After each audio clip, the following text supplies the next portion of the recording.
एक मनुष्य किसी कमजोर बूढ़े व्यक्ति का धन लूटने के लिए उसकी हत्या कर देता है, तो वो क्या हुआ?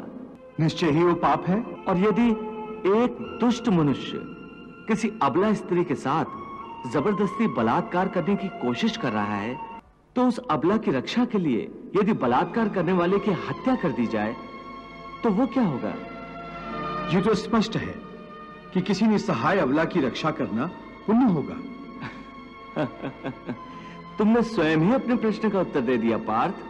कर्म तो वही रहा, किसी की हत्या करना, परंतु उस कर्म के पीछे भावना क्या है, मारने वाले की नियत क्या है, इसी के फर्क से एक ही कर्म पाप हो सकता है अथवा पुण्य।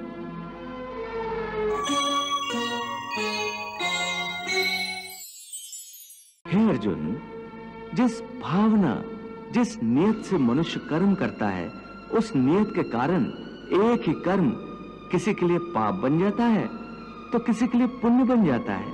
कर्म के इस ज्ञान के द्वारा ही मनुष्य को कर्म, अकर्म और विकर्म की पहचान होती है। ये क्या है?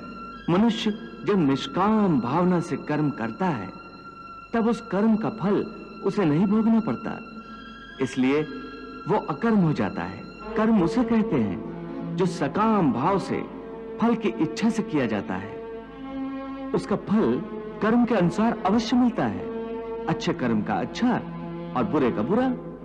और विकर्म?